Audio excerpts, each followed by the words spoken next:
Nuevamente, estamos en el curso de Historia de la Iglesia Medieval.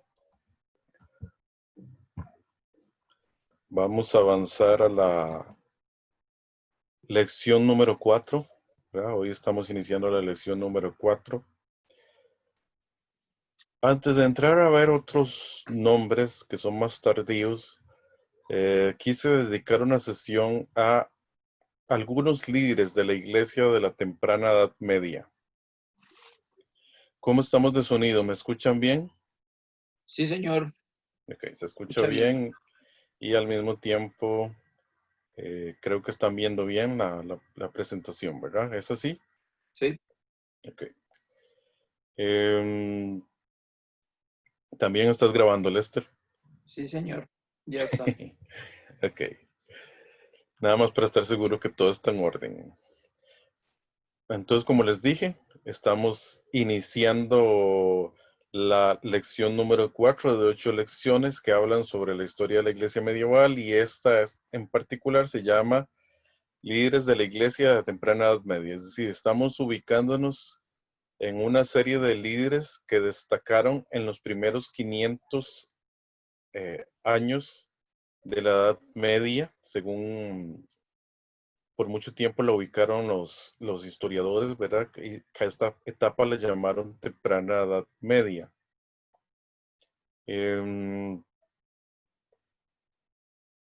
Vean que se le llama, es una de las etapas más oscuras, ¿verdad? Muchos asocian precisamente esa Dark Age o Edad Oscura con precisamente esta etapa. Pero vamos a ver que no todo era tan oscuro.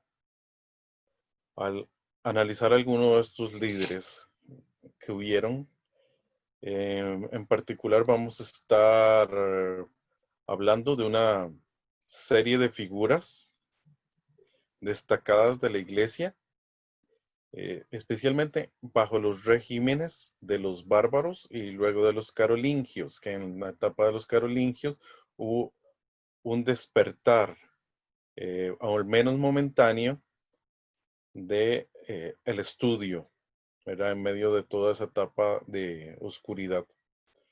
Y por último, ¿verdad? También vamos en medio de esto a hablar de lo que se le considera la última gran figura en la teología griega, que más adelante vamos a ver que es precisamente Juan de Damasco o Juan Damasceno. Antes de ya entrar en materia, quisiera, número uno, decir que efectivamente hubo un error en las fechas, ¿verdad? Que di eh, en la sesión anterior, hubo un error en las fechas ¿cómo se llama? Del cisma de Oriente-Occidente que yo había mencionado, creo que era en noviembre y precisamente uno de los estudiantes corrigió que era en julio. Y sí, efectivamente, eh, fue en julio, ¿verdad? Que fue el julio de 1054, que fue el gran cisma de Oriente-Occidente. Por otro lado, quisiera saber si quedó alguna pregunta de la semana anterior.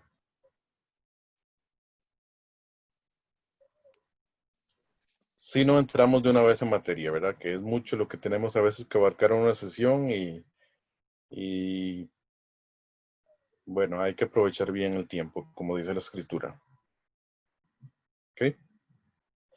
Parece que no hay ninguna pregunta. Entonces vamos a entrar directamente, ¿verdad? Como les dije, vamos a estar viendo una serie de figuras destacadas. Vean que en la última sesión estábamos hablando más de eventos. Ahora quiero concentrarme en las próximas sesiones en personas, personas que vivieron y que fueron destacadas durante la Edad Media. En esta en particular voy a centrarme en una serie de figuras a lo largo de todo la temprana Edad Media. Desde llegar ya a la Edad Media, que precisamente las figuras más importantes de la Alta Edad Media son los escolásticos. Entonces vamos a hablar de toda una serie de personas importantes en la historia de la Iglesia que fue antes de entrar a esa etapa. Una de las cosas que vamos a estar más hablando es acerca de diversos misioneros que estuvieron llevando el cristianismo a los territorios de los bárbaros. Entonces, los primeros que vamos a estar viendo precisamente van a ser figuras que se destacaron bajo el régimen de los bárbaros y que su función fue principalmente misionera. De hecho, vamos a ver que muchos de esos se les llama apóstol de cierto lugar. He hecho esta presentación, igual nuevamente hice una, ¿cómo se dice? Una plantilla original.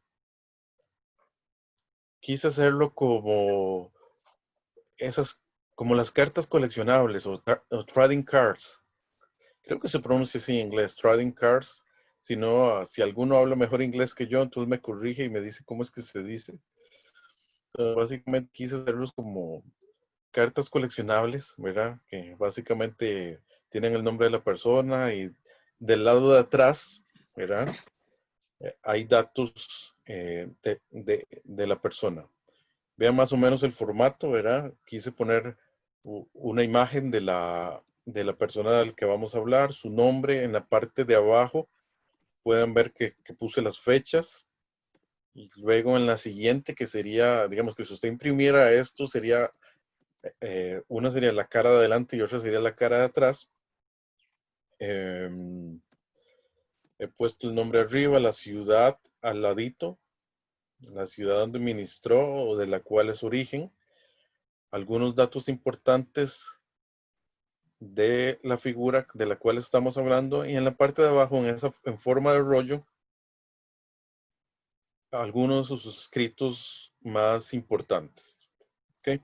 Entonces vamos a empezar con esta figura. Fue precisamente Patricio, se le conoce a la posteridad como San Patricio. Patricio de Landa, vean las fechas. Está entre el 389 y 493. Realmente es más de la historia de la iglesia antigua que de la historia de la iglesia medieval. Pero quise incluirlo porque es precisamente el que abre todo este grupo de misioneros que estuvieron trabajando entre los bárbaros. A Patricio se le llama apóstol de Irlanda. Básicamente bueno, había nacido en la Bretaña romana. Eh, no sabemos exactamente dónde. Cuando una banda de irlandeses que estaba, bueno, atacó la ciudad, ¿verdad? Donde él vivía, y se los llevan como esclavo a Irlanda. Pasa mucho tiempo allá en Irlanda trabajando como esclavo, cuidando ganado. Y es en medio de todas esas vicisitudes, ¿verdad? Estando allá como esclavo, que parece que su fe es profundizada. Sus padres, bueno, su familia era cristiana. Entonces él logra en medio de esto profundizar su fe. Bueno, y se dice que poniéndose de acuerdo con un capitán de un barco, logra escapar de donde lo tienen como esclavo y después de toda una serie de eventos, logra regresar a su hogar donde lo reciben prácticamente como alguien que resucitó de los muertos. En medio de que está ahí en su hogar, ya sintiéndose cómodamente, tiene un sueño donde se le aparece un varón irlandés en el sueño y este le pide, ¿verdad? Que vaya a Irlanda a hablarles precisamente del cristianismo. Entonces así es el llamado misionero de Patricio. Se dice que bueno, viaja a Irlanda y que realmente sus resultados fueron exitosos. Se dice que bautizó a multitudes en el río. Básicamente le pedía, ¿verdad?, a toda una serie de personas que escuchaban su mensaje que entraran al río y en ese momento él decía la forma bautismal y todos entraban al río y entonces de esa forma eran bautismos en masa. Por supuesto, este tipo de bautismos, ¿verdad? Ese tipo de cristianismo podría pensarse, ¿verdad? Que no fue muy profundo, pero parece que a la larga funcionó. Él al mismo tiempo que bautizaba en el río, ¿verdad? A los conversos, también empezó a nombrar em, pastores, ¿verdad? Pastores que atendieran a los conversos, que es de suponerse que al inicio no eran muy formados, pero poco a poco él los fue formando hasta que llegó a ser una iglesia fuerte con sus respectivos abades, ¿verdad? Básicamente, y digo abades porque vean que el siguiente punto, bueno, aunque ahorita vamos a seguir, es que la iglesia fundada era diferente, ¿ok? Primero porque se volvió un centro misionero, o sea, a partir de la iglesia irlandesa empezaron a enviar misioneros a diferentes lugares y de hecho en la próxima diapositiva vamos a hablar de uno de ellos que es Columba. Entonces sí, se volvió un lugar para llevar el evangelio. Em, Quisiera tomar un momento para que leamos Mateo 28, 19 al 20, nada más en forma breve, y si alguien me lo puede leer dentro de los estudiantes, ahí te fijas si alguien levanta la mano o sencillamente el que quiera leerlo, prenda su micrófono y lo lee. Mateo 28, 19 al 20, recordemos que es la gran comisión. A ver, Emel. Dice así: por tanto, id y haced discípulos a todas las naciones, bautizándolos en el nombre del Padre y del Hijo y del Espíritu Santo, enseñándoles que guarden todas las cosas que os he mandado. Y he aquí, yo estoy con vosotros todos los días hasta el fin del mundo.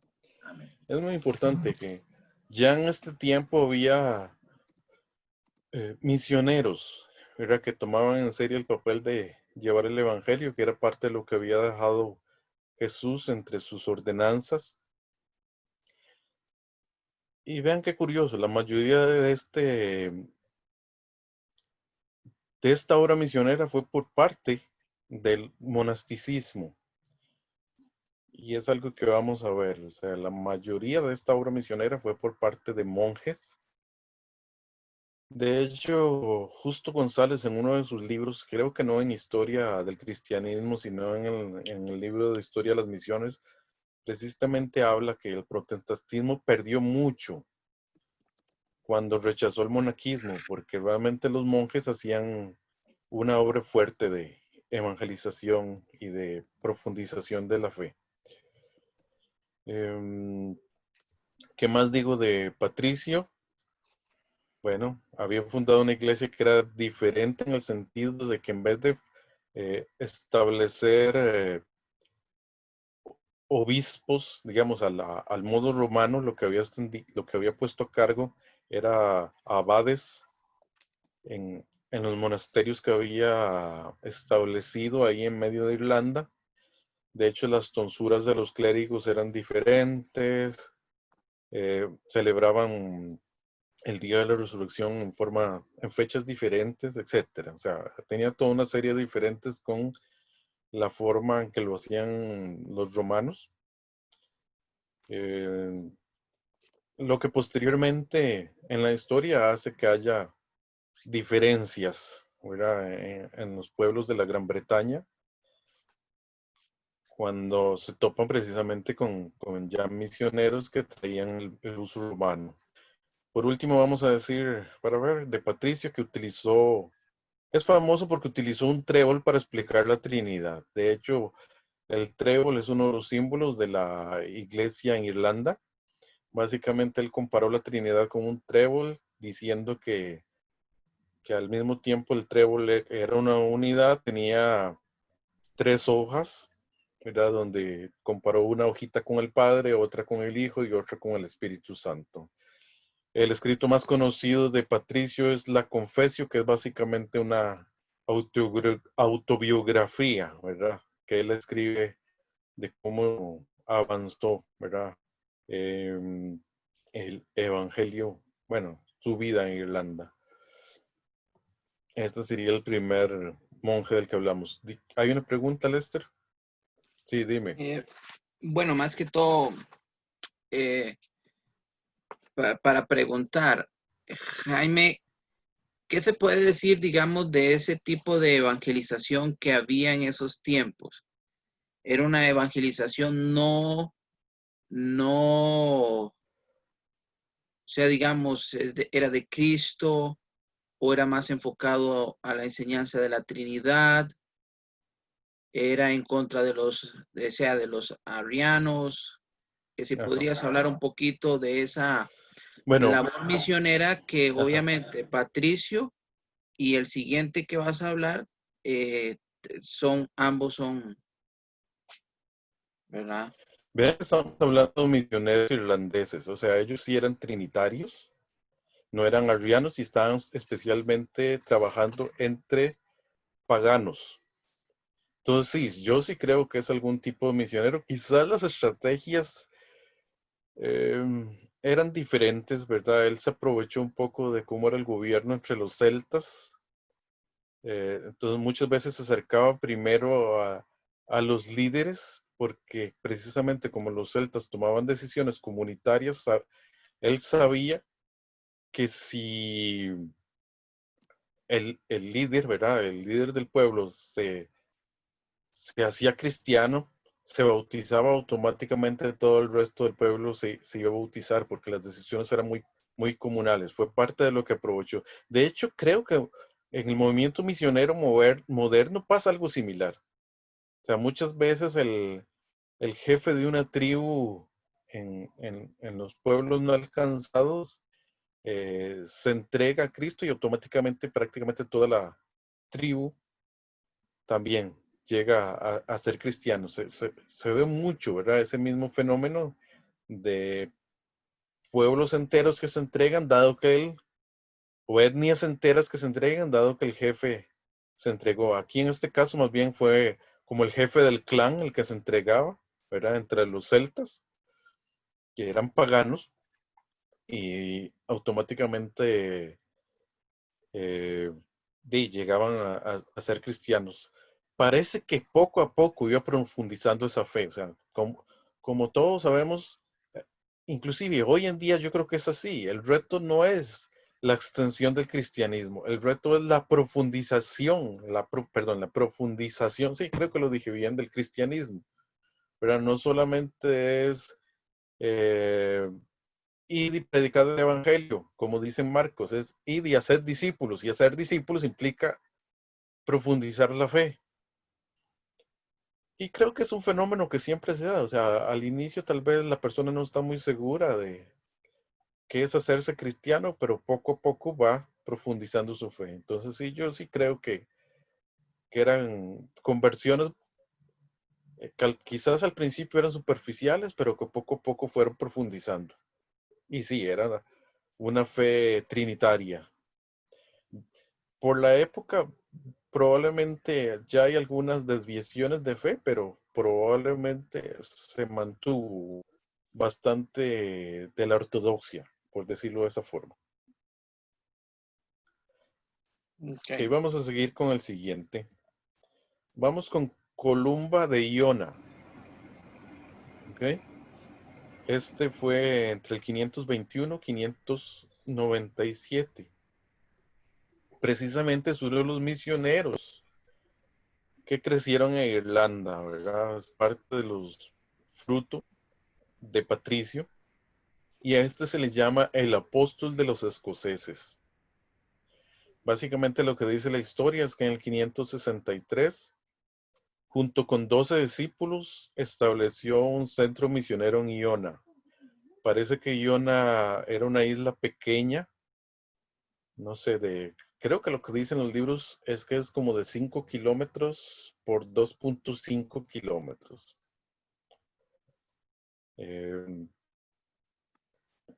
Los historiadores parece que dicen también que vivían como unas 3 a 5 familias en ese lugar, o sea, era una isla realmente pequeña y al frente desde las costas de Escocia. Y básicamente establecieron ahí un monasterio que sirvió de centro misionero para llegar a todos los escoceses, que en ese tiempo se les llamaba los pictos. Eh, Así, en palabras sencillas, los pictos son lo que luego conocemos como los escoceses. Columba no escribió nada, vean que dejé en blanco el espacio donde pondría sus escritos más conocidos. Lo más importante es que por medio de él llegó el Evangelio a Escocia. También es interesante, ¿verdad? El modelo que usaban, de que no se iban solos, sino que iba con 12, generalmente discípulos, ¿verdad? Generalmente estos misioneros ya habían trabajado en otros monasterios, entonces tomaban de algunos de los discípulos que tenían del monasterio y se iban a establecer un centro misionero en otro lugar. Quizás como parte de sus peregrinaciones, ¿verdad? Como parte de esa renuncia, en este caso, una renuncia a las personas familiares, ¿verdad? Entonces renuncian a esto y hacían este tipo de peregrinaciones y a partir de ahí hacían la obra misionera.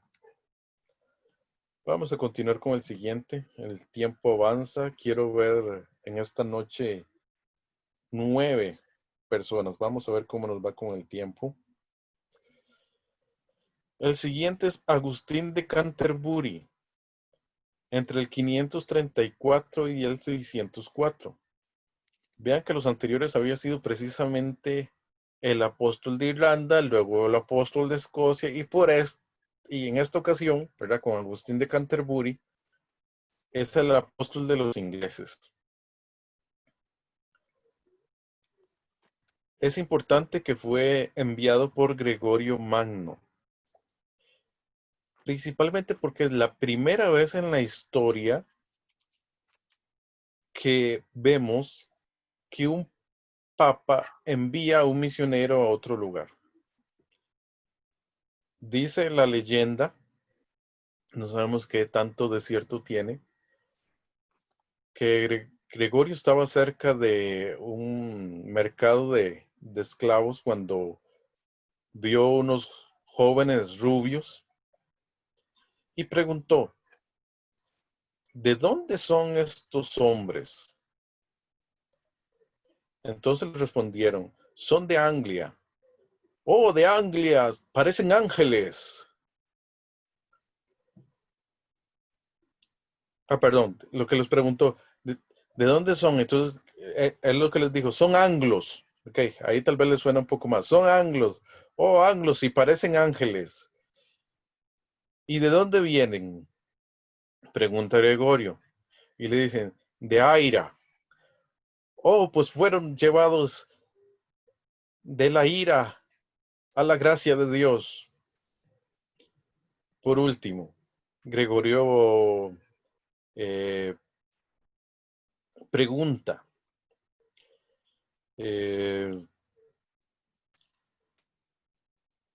bueno, básicamente, no recuerdo cuál fue la tercera pregunta, pero básicamente dice la leyenda que hubo toda una serie de, de preguntas que hizo Gregorio que lo motivaron, ¿verdad?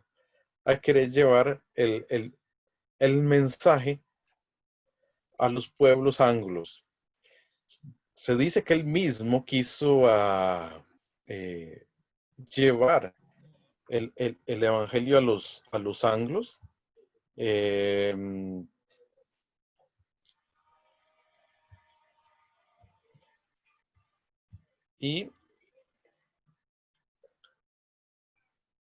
pero que el pueblo no lo dejó ir, ¿verdad? Entonces que él siempre quedó, como decimos los ticos, picado, ¿verdad? Quedó picado eh, de querer llevar el mensaje del evangelio a los anglos.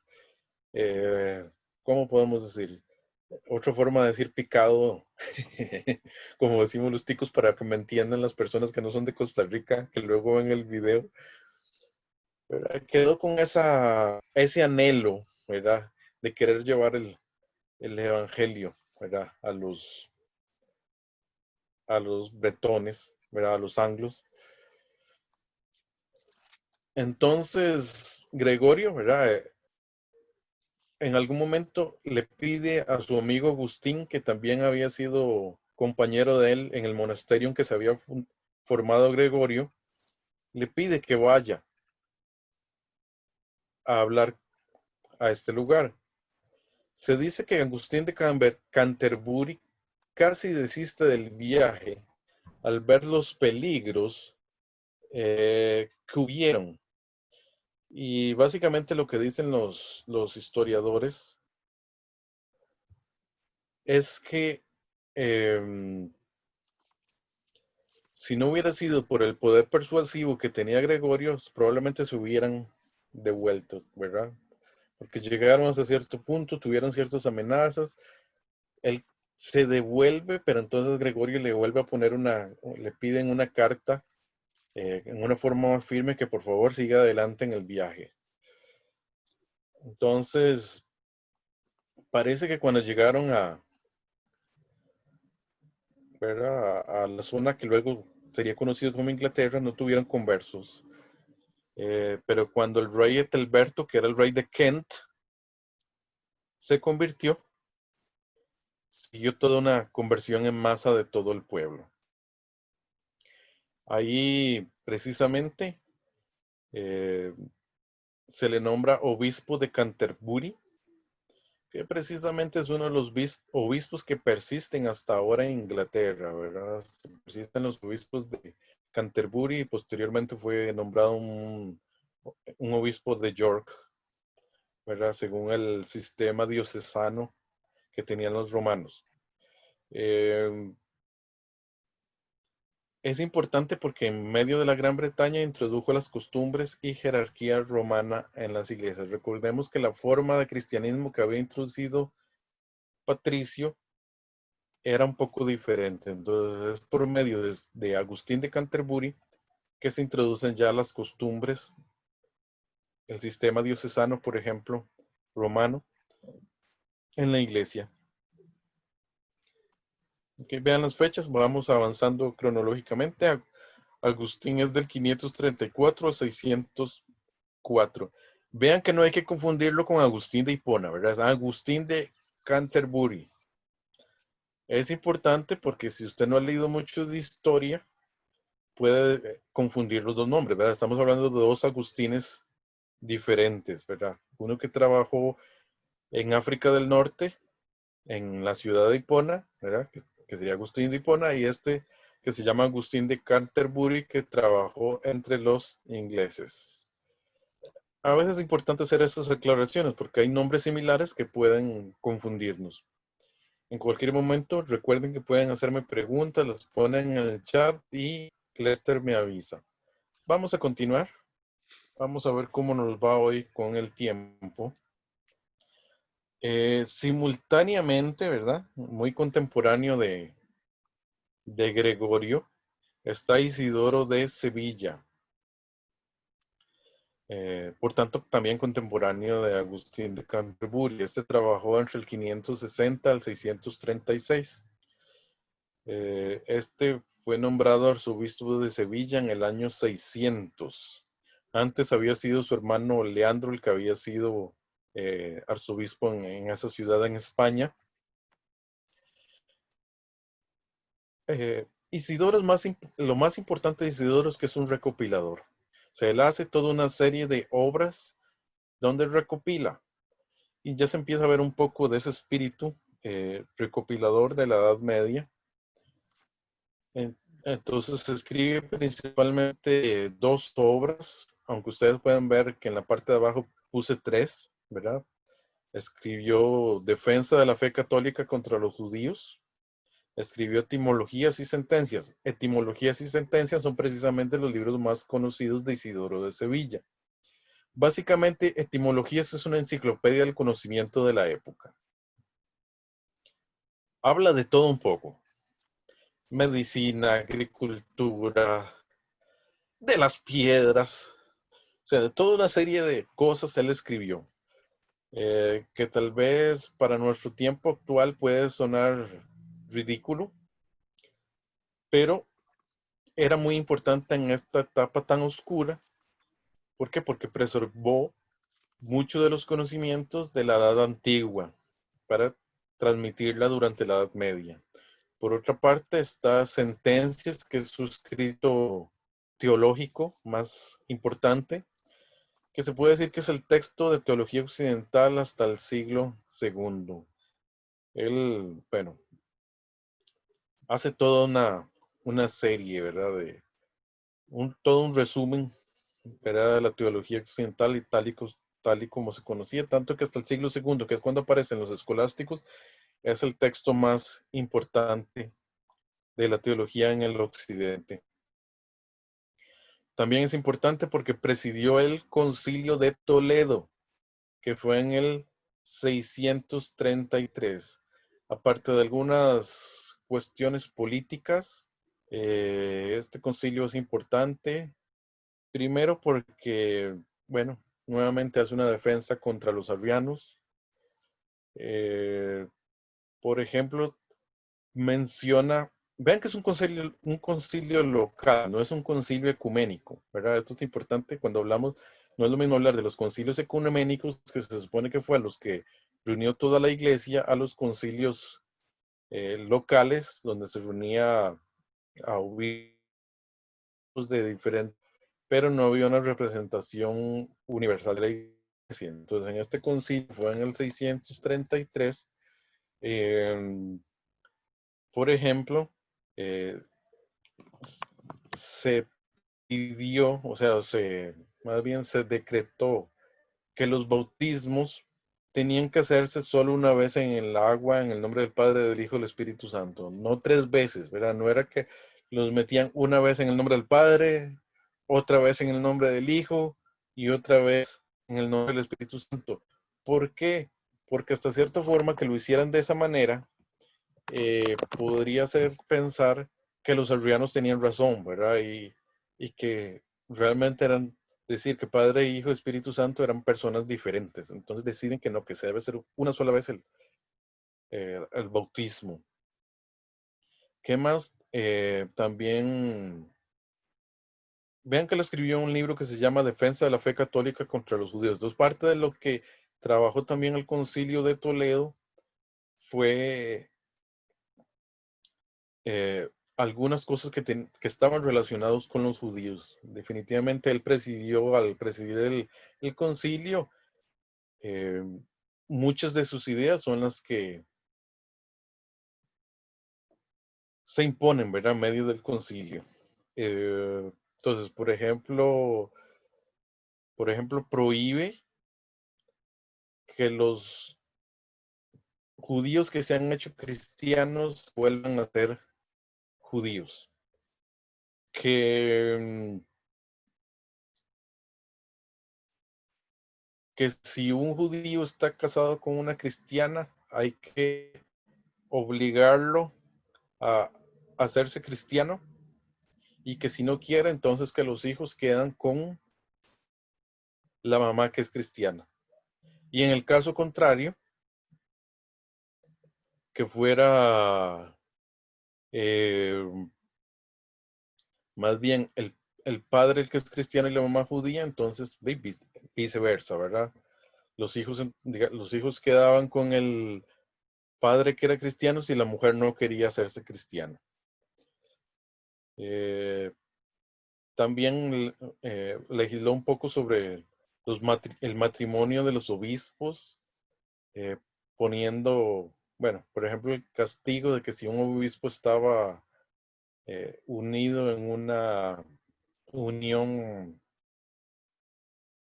eh, bueno, una mala unión, no sé qué palabra usar, entonces que él tenía que hacer penitencia y la mujer tenía que ser separada y vendida. Eso para que vean la diferencia entre los castigos, ¿verdad? Mientras que al obispo solo tenía que hacer penitencia, vean el castigo más desigual que había hacia las mujeres. Bueno, fue parte de lo que se habló en ese concilio de Toledo. Lester. No escucho, Sí, Lester. sí. Hay una pregunta general. Dice, porque en esa época había un odio tan marcado contra los judíos. Hasta el mismo Lutero profesaba ese tipo de odio, excepto Calvino, que fue diferente. Él mismo decía que la promesa de Dios era aún vigente para ellos y por lo tanto había que tener compasión por ellos. Entonces la pregunta es esa, ¿verdad? Que sí, que para esa época había odio hacia los judíos. Sí, vean que los judíos, bueno, estaban dispersos. Pero sabemos que tuvo una diáspora de judíos desde el tiempo del Nuevo Testamento.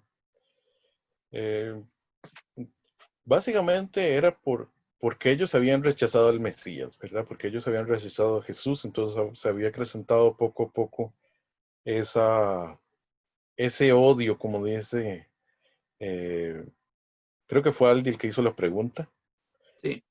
hacia los judíos. Vamos a, si no hay otra pregunta, continuamos, ¿verdad? Que el tiempo apremia. Entonces, cualquier momento me vuelven a interrumpir. Vamos con eh, una quinta persona. Vamos a hablar. De hecho, creo que justo González en su libro Historia del Cristianismo no habla mucho, o no lo menciona siquiera, a Bena, que se le conoce como el Venerable. Parece que este título se le dio posteriormente. Eh, no fue que en su época se le conoció así, simplemente se le conoció como Beda y posteriormente como el Venerable. De este vamos a decir que nació en Northumbria, eh, criado en un monasterio desde los 7 años. Northumbria es lo que hoy es actualmente Durham en Inglaterra. Eh, Se le conoce como el padre de la historia inglesa, por esto es importante Beda. ¿Por qué? Bueno, básicamente porque escribió un libro que se llama Historia Eclesiástica de Inglaterra, el cual precisamente es una fuente de información muy importante sobre la conversión de los anglosajones.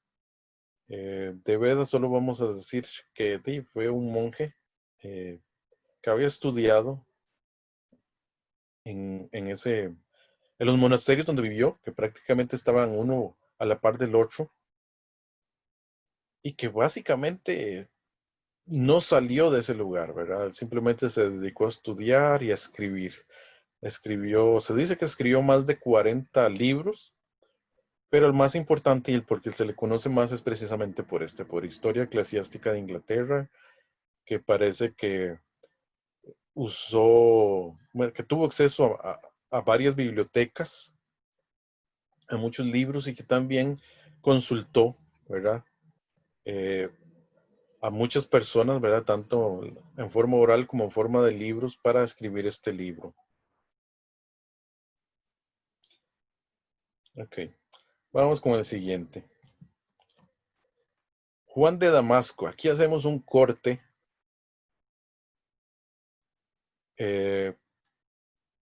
con ¿cómo se dice? Con los occidentales y pasamos al oriente. Entre todas estas figuras que he destacado, esta es la única que es oriental. Se le conoce como Juan de Damasco, o también ustedes lo pueden encontrar en los libros como Juan Damasceno, ¿verdad? Donde Damasceno simplemente es un oriundo de Damasco. Él nació en Damasco. ¿Dónde es Damasco? Bueno, en Siria. Eh, Parece que sus padres eran cristianos y que sirvió como oficial en la corte de un califa islámico. También parece que su papá fue oficial en la corte de un califa islámico y que luego le dejó el puesto a su hijo. No sé si ya dije las fechas, ¿verdad? Estamos entre el 675 y 749. ¿Ok?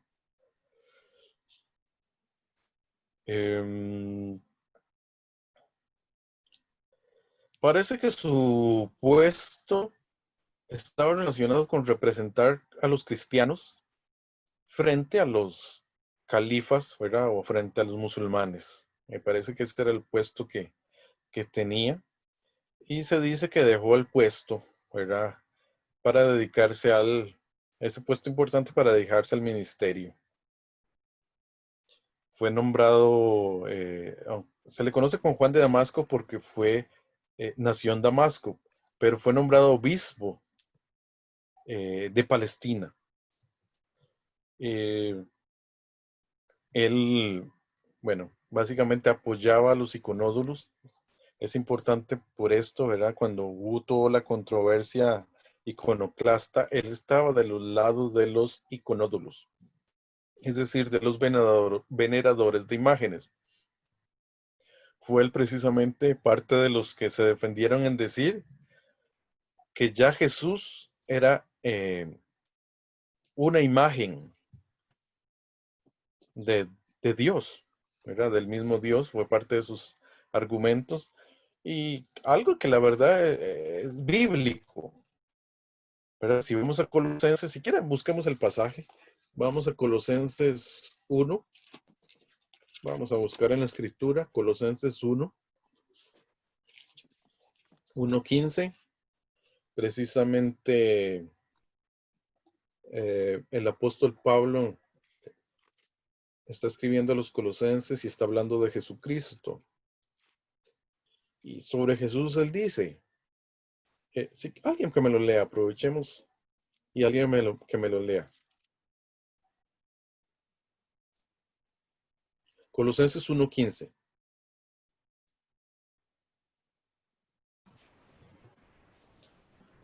Él es la imagen de Dios invisible, el primogénito de toda creación. Dice que, bueno, que Jesús es la imagen del Dios invisible, ¿verdad? Eso hasta cierto punto es bíblico. De hecho, yo soy de los que creo en el uso de imágenes con fines educativos, ¿verdad? Soy de los que estoy de acuerdo con que usemos visuales en la escuela dominical, por ejemplo, de los niños. Y es algo que tradicionalmente la iglesia protestante ha hecho a través de los siglos. Parte de lo que decía Juan de Damasco era que las imágenes eran los libros de los iletrados, porque no todos tenían ni el privilegio de saber leer, ni tenían el tiempo para leer, algo que es cierto. Entonces él defendía el uso de las imágenes con un fin educativo. Y es que recordemos que en Oriente había toda una tradición oral. O sea, no es como los pueblos de Occidente, que estamos muy acostumbrados a los libros. Todavía en muchos lugares de Oriente y en algunas etnias africanas hay toda una tradición oral donde con solo imágenes ellos recuerdan y memorizan de generación en generación historias.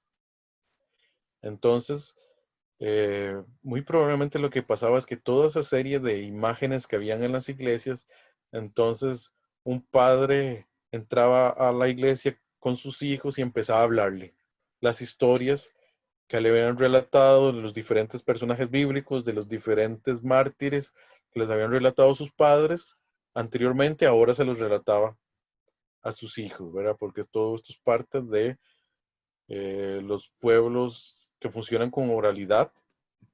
De hecho, uno de los profesores de MINS está escribiendo un curso sobre eso. Larry Bookman está escribiendo un curso de cómo llegar a los pueblos con tradición oral. Inclusive, cursos de MINS a los pueblos de tradición oral, ¿verdad? Que funcionan más con oralidad que con libros. En todo caso, él era uno de los que apoyaba a los iconódulos en el oriente. Vean que en el occidente la mayoría eran iconódulos, pero en el oriente eran pocos y él era uno de los que defendía bueno, el uso de las imágenes. Se le conoce como el último de los grandes padres de la Iglesia Oriental. Y vean que es normal que en Oriente la fe no haya hecho que surgieran muchas discusiones teológicas, porque ni controversias, ni mucho avance teológico y misionero, porque estamos en medio de pueblos que estaban en medio del avance islámico. Pero estaban reunidos del Islam, entonces difícilmente iba a haber un avance misionero muy grande del cristianismo en esa época. Y un avance teológico. Entonces, su libro más importante es La Fuente del Conocimiento. También escribió otro que se llama Oraciones, pero el más importante es La Fuente del Conocimiento, que tiene 3 partes. Una parte que es filosófica, donde ya hablaba un poquito de la dialéctica de Aristóteles, que luego posteriormente se vuelve muy importante en la Alta Edad Media con el escolasticismo, y una segunda parte que habla de las diferentes herejías. Él hace toda una compilación de las diferentes herejías hasta su fecha. Y tal vez la parte más importante, que hasta se le publica en forma separada como un solo libro, es esa tercera parte que se llama La exposición de la fe ortodoxa, donde hace toda una recopilación de la fe, ¿verdad? Tal y como la conocía la iglesia griega hasta ese momento.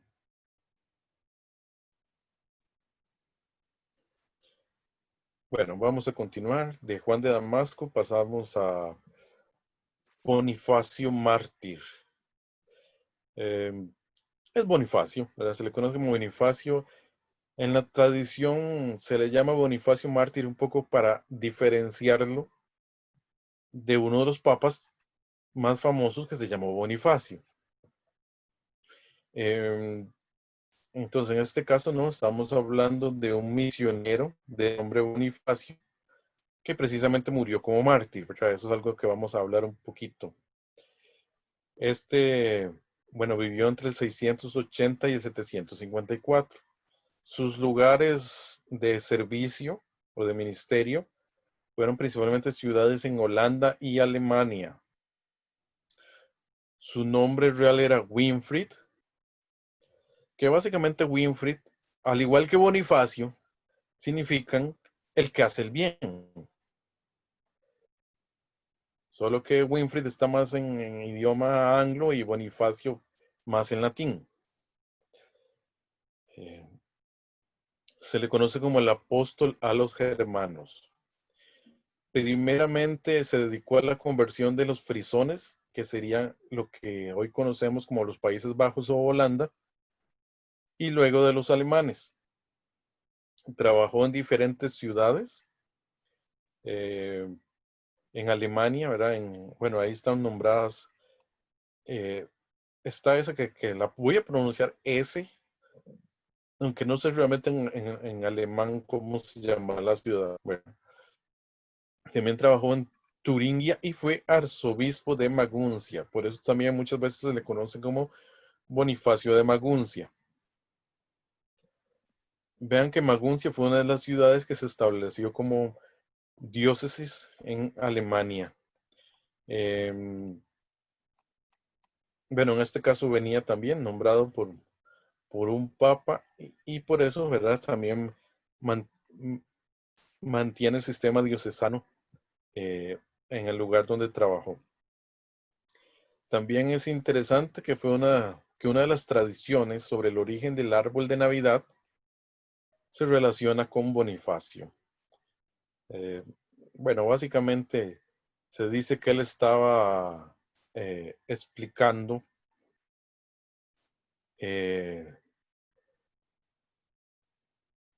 un poco, ¿verdad?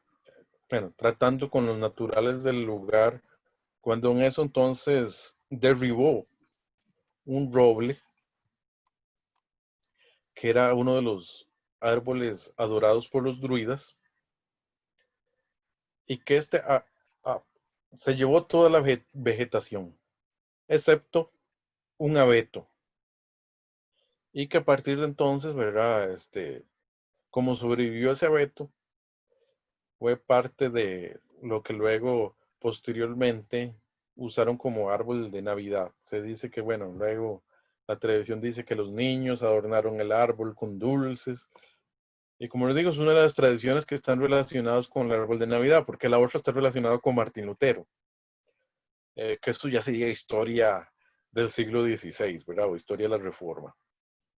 Pero, digamos, entonces uno de los relatos, ¿verdad? Relacionados con la tradición del origen del árbol de Navidad está relacionado con este eh, líder de la iglesia, este misionero.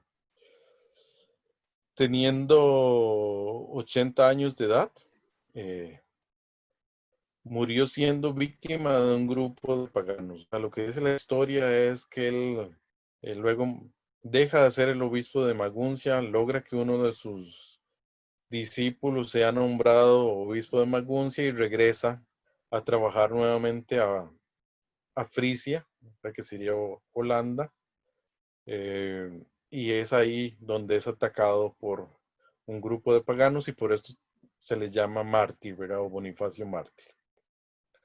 Vamos a continuar. Vamos a hablar ahorita de Alcuino de York. ¿Ok? Ya aquí estamos hablando de la influencia que hubo en el régimen de los carolingios. Alcuino de York, se dice que, bueno, nació en York, por eso se le conoce como Alcuino de York, pero trabajó en Tours. Eh, Vivió entre el 735 y el 804. Fue educado en la escuela de la Catedral de York, bajo uno de los discípulos de Beda, de Beda el Venerable que habíamos mencionado antes. Entonces, básicamente, él fue educado, ¿verdad?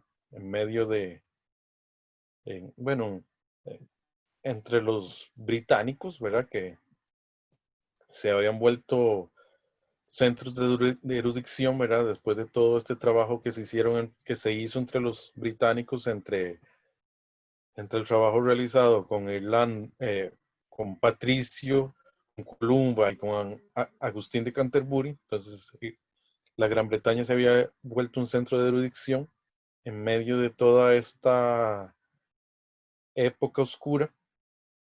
Y entonces el emperador Carlomagno eh, decide traer a York, que lo había, perdón, traer al Alcuino, que lo había conocido en Italia, se había hecho amigo de él y lo trae como educador de la corte y como consejero en general. Entonces lo nombra director de la escuela palatina, es decir, la escuela del palacio, que estaba en Aquisgrán, donde entonces se educaban los hijos de los nobles y al mismo tiempo, hasta se dice que hasta el mismo Carlomagno entró a la escuela porque quería enriquecer sus conocimientos. También Carlomagno lo nombra director del monasterio de San Martín de Tours. Entonces, básicamente por esto se le conoce a Alcuino. Escribió un par de escritos, uno sobre la Trinidad y otro sobre la vida de Willibrord. Bueno, Willibrord fue uno de los misioneros que trabajó precisamente en los Países Bajos, ¿verdad? En lo que ahora son Holanda o los Países Bajos, que en ese tiempo se le conocía como Frisia. Eh, bueno, precisamente Willibrord había trabajado antes del anterior del que estábamos hablando, ¿verdad? Que era Bonifacio. De hecho, Bonifacio trabajó un tiempo para Willibrord, o Willibrordo.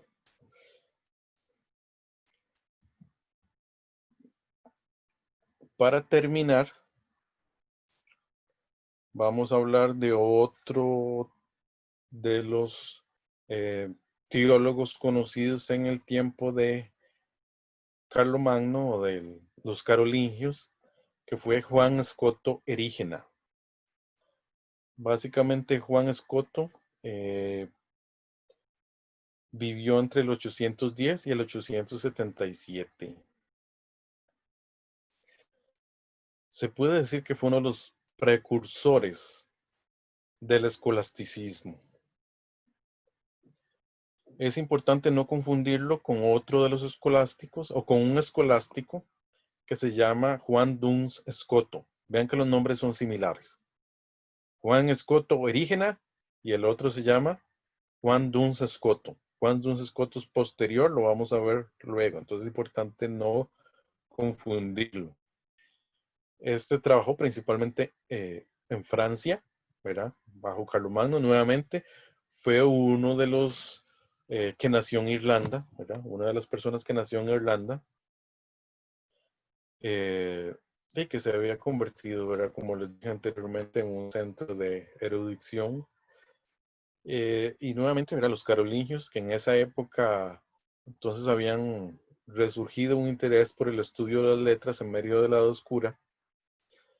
En este caso, Juan Escoto Erígena es puesto en la corte de Carlos el Calvo, perdón, que era nieto de Carlomagno.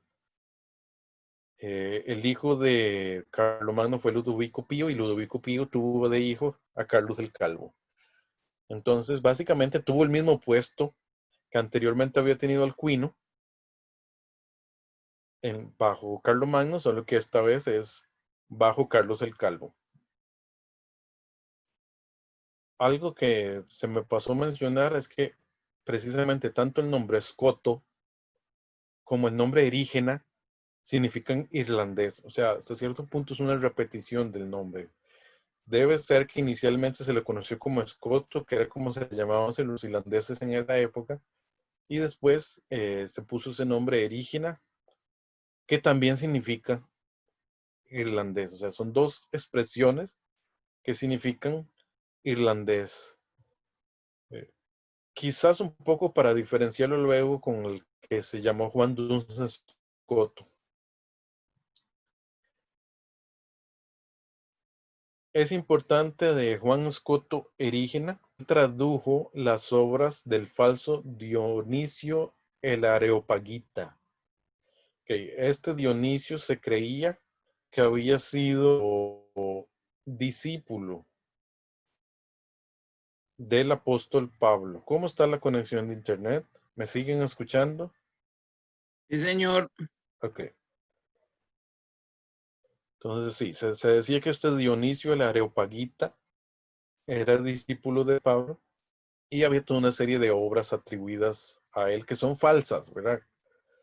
O sea, que realmente no son de este Dionisio y él las tradujo. Juan Escoto Erígena era más neoplatónico que cristiano. En el momento en que vivió, como era amigo de Carlos el Calvo, Carlos el Calvo lo defendió bastante, pero 400 años después prácticamente fue condenado por el Papa Honorio III en el 1225. Sus obras eran sumamente abstractas, ¿verdad? Por ejemplo, esa obra de la división de la naturaleza de Dios es sumamente abstracta y habla de un Dios más neoplatónico que cristiano. Quizás en su época no se le condenó precisamente por lo abstracto que era, o sea, nadie lo entendía.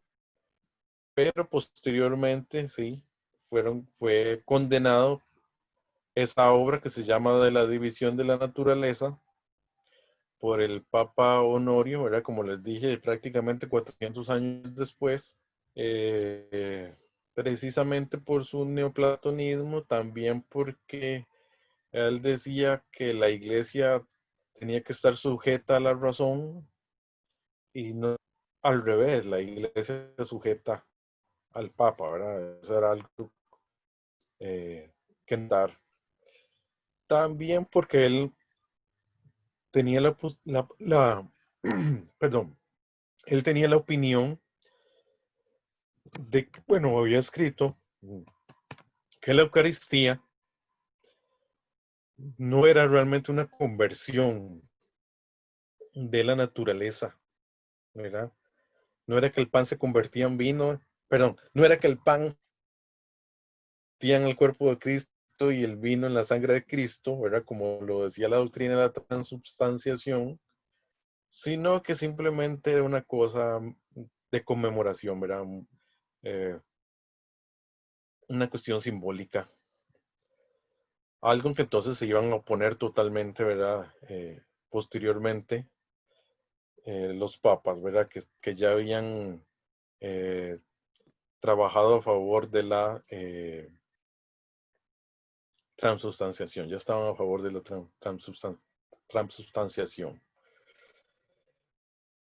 También escribió bueno, un escrito sobre la predestinación, en parte un poco atacando, bueno, una de las pocas controversias que surgió, ¿verdad? Que era de parte, si no me equivoco, de un teólogo que se llamaba Gottschalk o Gotescalco. He escuchado los tres nombres diferentes. Que va estudiando las doctrinas de Agustín y había surgido nuevamente el tema de la predestinación. Bueno, entonces él escribe un poco sobre ese tema para debatir con Gotescalco.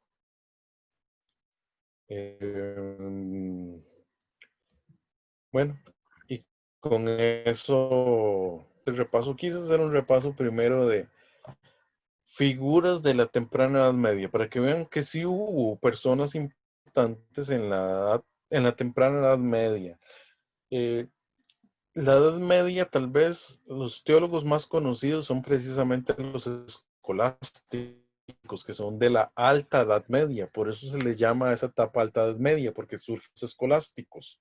Pero quería tomar, antes de ver los escolásticos, que observaran que sí hubo una serie de figuras muy importantes, especialmente misioneros, eh, que trabajaron en diferentes lugares. También la figura de Juan Damasceno, que es muy importante para la Iglesia Oriental. Y por último, algunos que trabajaron en medio de los carolingios, que fue una época donde se despertó el interés por el estudio. Ahí puse una diapositiva con las diferentes fuentes que están en las imágenes de las diapositivas. Esto por derechos de autor. Prácticamente todas son tomadas de la Wikipedia, eh, que generalmente sus eh, imágenes, ¿verdad? Siempre y cuando uno las cite. Generalmente no hay problemas de derechos usando las imágenes que aparecen en Wikipedia, a excepción de una que la tomé de otra fuente. En la diapositiva 11 me costó un poco conseguir una buena imagen del Queen, entonces la tomé de otro lugar y ahí está la fuente y que también permite usarla con permiso. Lester, había una pregunta.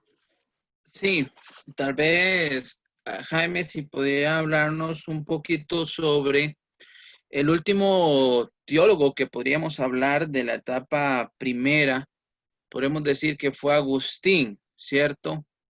Y más o menos al último personaje que usted estaba hablando, llegamos casi al 870, tal vez. Ajá. Estás diciendo, antes de entrar a los escolásticos, no hubo avance, ¿cierto? En ese periodo, de los años 400 a los 800, no hubo, digamos, avance teológico o algún otro. Yo sé que buscaste algunos, pero, o sea, digamos, de que le diera avance al estudio teológico, no hubo, ¿verdad? Hasta llegar más o menos a los escolásticos, tal vez para hablar un poquito de la parte teológica e histórica. Ajá.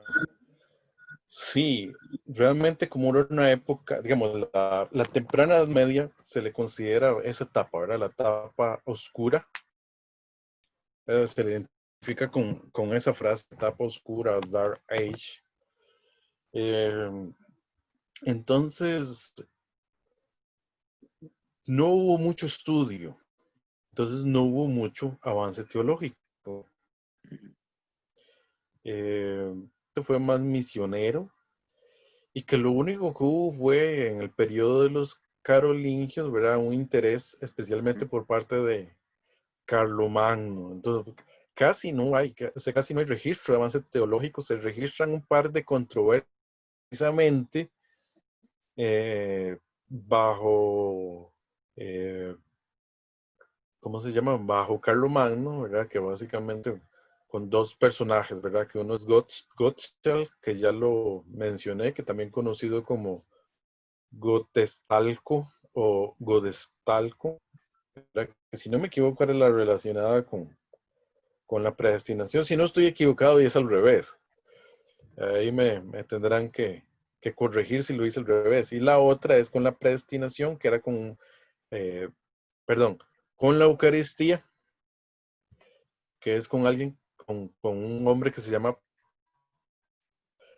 Pascasio Radbo. Es que los nombres no ayudan, ¿verdad? Para pronunciarlos. Pascasio Radberto. Que también, ¿verdad? Que hay una... Pero fue mínimo las controversias teológicas y precisamente surgieron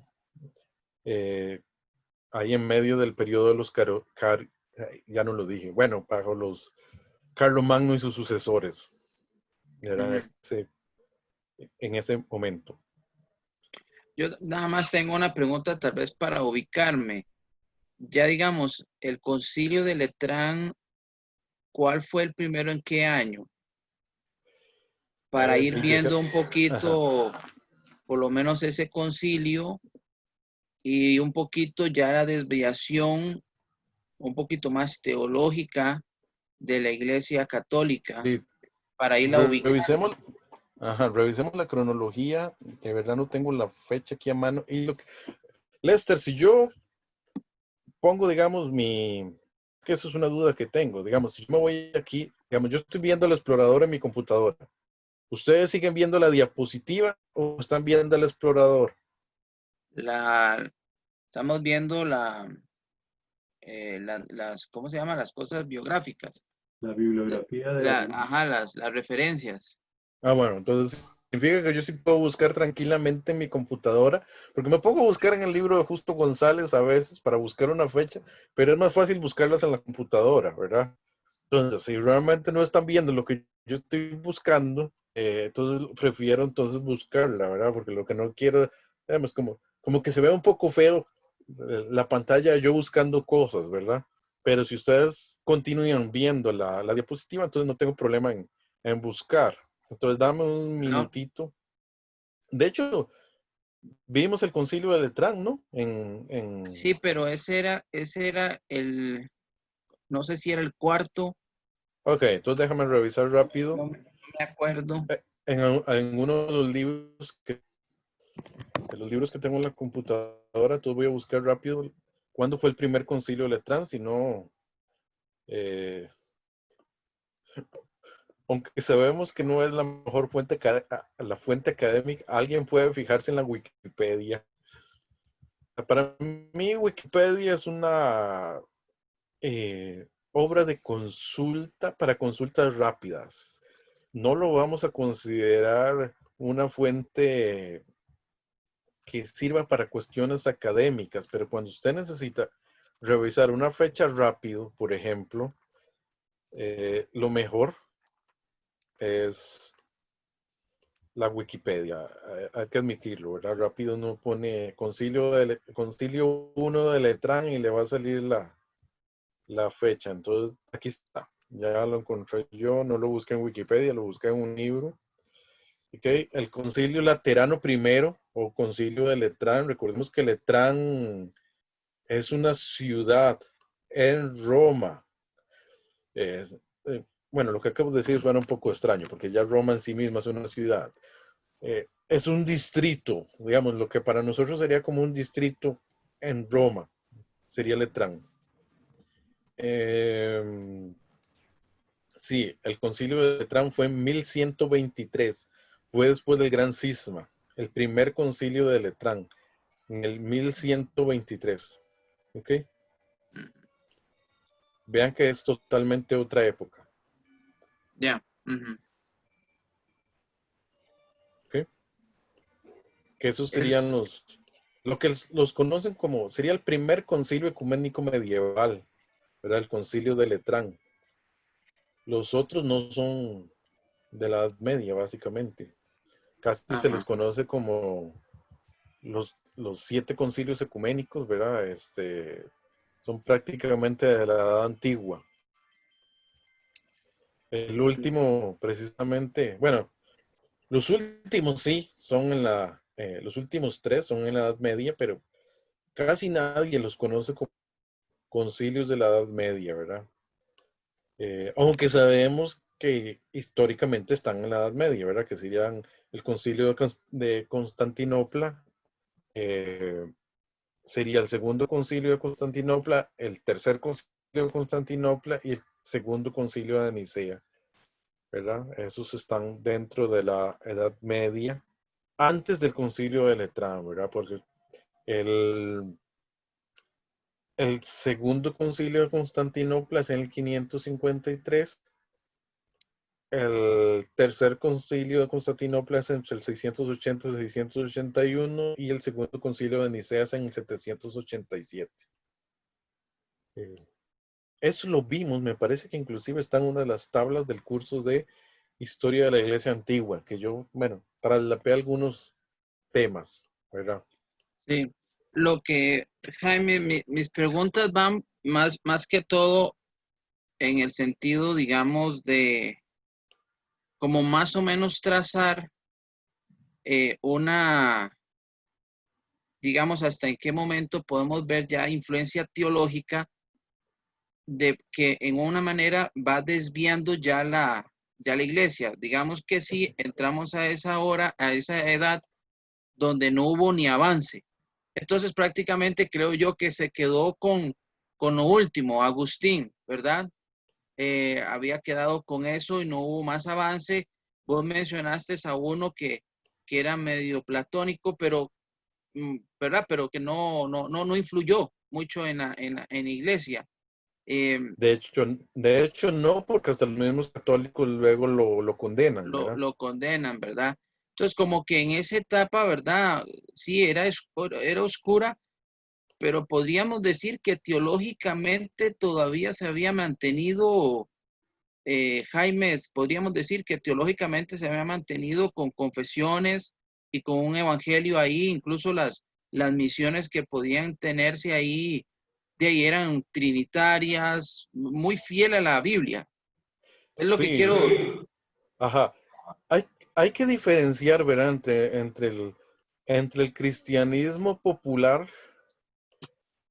y ya el cristianismo de los teólogos, ¿verdad? Estamos hablando de cosas diferentes. O sea, sabemos que toda la parte de, no sé, veneración eh, a los santos, todo eso empezó, pero desde los cristianos en las catacumbas, ¿verdad? Cuando morían los cristianos en las catacumbas, o sea, desde los primeros siglos, que por ejemplo la regeneración bautismal ya se creía para el tiempo de la conversión de Constantino. Y eso lo sabemos porque Constantino eh, quiso bautizarse hasta el último momento precisamente porque creía que el bautismo lavaba pecados.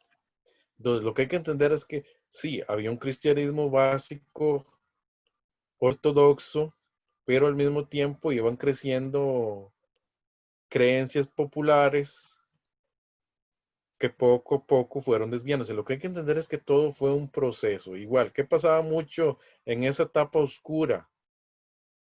Guardaban reliquias, o sea, de esa época es que son famosas las reliquias. Inclusive los misioneros muchas veces los mandaban con reliquias como apoyo. Las reliquias de un mártir, reliquias de alguien, ¿verdad? El corazón de tal misionero, el corazón de tal apóstol. Y la andaban jalando por arriba y por abajo, ¿verdad?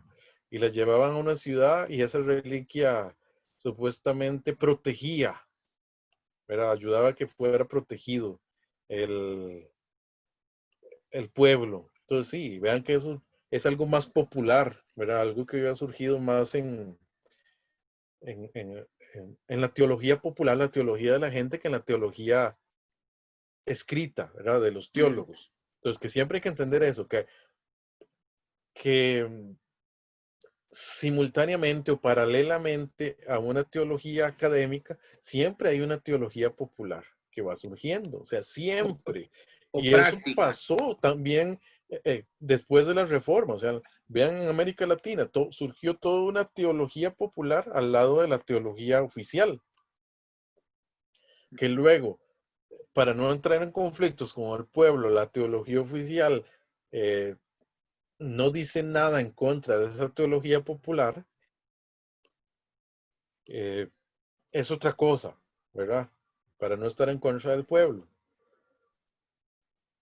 Es algo que surge, y no solo surge con el cristianismo, qué sé yo, también en el islamismo. O sea, el islamismo crece con una teología oficial y al mismo tiempo un islamismo popular. O sea, no es algo que es solo el cristianismo, sino que conforme una religión avanza en medio de pueblos que antes tenían otras religiones, se mezcla con sus tradiciones, se mezcla con sus creencias anteriores. Yo creo que algunas iglesias, por ejemplo, celebran Halloween y celebran la Pascua con huevos, ¿verdad? Para que me entiendan, ¿verdad? Porque nosotros celebramos la Pascua como eh, la crucifixión de Cristo, pero me refiero a esas iglesias cristianas que todavía celebran Halloween, ¿verdad? Y que todavía celebran, eh, por ejemplo, la Pascua esta del conejo de Pascua con los huevitos. ¿Qué es? Que eso fue un cristianismo que se mezcló con las creencias celtas, precisamente en la zona donde estábamos hablando, ¿verdad? Donde hablamos al inicio, ¿verdad? Entre Irlanda, Escocia, aún la Gran Bretaña, perdón, Inglaterra, ¿verdad? Porque la Gran Bretaña es casi que la suma de todo. Se mezcló con esas creencias populares y entonces en este momento tenemos iglesias, aunque sabemos que no es parte de la teología cristiana evangélica, tenemos iglesias evangélicas que celebran la Pascua con huevitos, aunque en Halloween se disfrazan, que a mí me parece a veces eso increíble, ¿verdad? Que haya iglesias en Estados Unidos o en otros lugares, ¿verdad? Donde eh, celebren Halloween, ¿verdad? Pero lo hacen.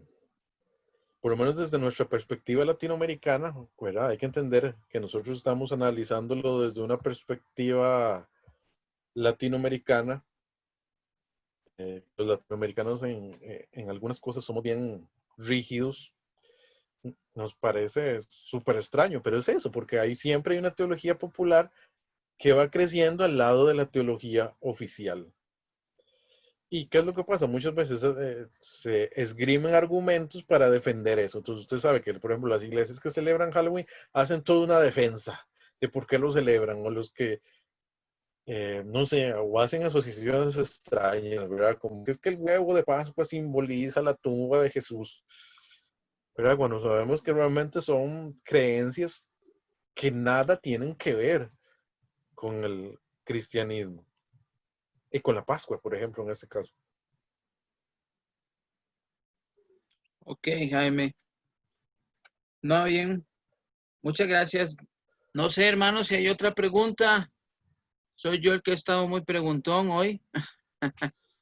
No sé si hay otra pregunta. Gracias, Lester, por preguntar.